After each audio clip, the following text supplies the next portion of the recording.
Jatuhnya pemerintahan Presiden Soeharto pada Mei 1998 menjadi awal babak baru bagi Indonesia. Era tersebut dikenal dengan era reformasi yang dipandang sebagai awal periode demokrasi dengan sistem politik yang terbuka dan liberal. Setelah Soeharto mundur, jabatan presiden diserahkan kepada wakilnya, yaitu B.J. Habibie. Hal tersebut dilakukan berdasarkan pasal 8 Undang-Undang Dasar tahun 1945. Presiden Republik Indonesia ketiga ini hanya menjabat selama 1 tahun 5 bulan. Hal ini karena masa pemerintahan B.J. Habibie dianggap sebagai perpanjangan tangan rezim Orde Baru. Meskipun sebentar, pemerintahan B.J. Habibie mampu menyelamatkan krisis moneter yang terjadi pada Orde Baru. Pemerintahannya disebut Kabinet Reformasi Pembangunan.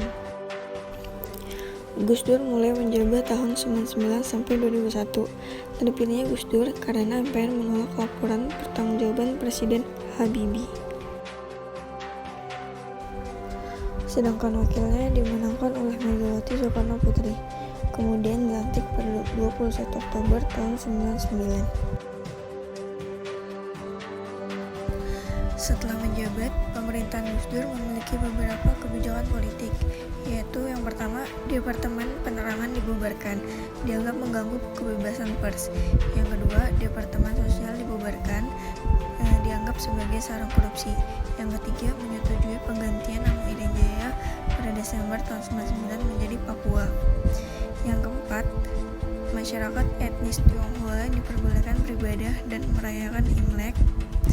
Yang kelima, pencabutan peraturan mengenai larangan terhadap PKI dan penyebaran Marxisme dan Leninisme. Dan yang keenam, membekukan MPR dan DPR.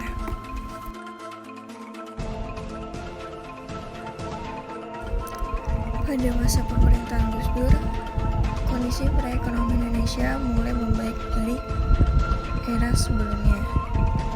Namun ternyata tidak semua kebijakan Gus Dur disenangi. Banyak pihak yang menganggap kebijakan Gus Dur terlalu menuai kontroversi, sehingga mengakibatkan kredibilitas Gus Dur perlahan-lahan menurun. Kepemimpinan Gus Dur tidak lama berlangsung. Dirinya mundur dari jabatannya pada 23 Juli 2001. Setelah Gus Dur lengser, kemudian jabatan presiden digantikan oleh wakilnya, yaitu Megawati Soekarno Putri. Setelah itu, pemerintahan melakukan pemilihan umum. Kemudian pada 2004 terpilih Susilo Bambang Yudhoyono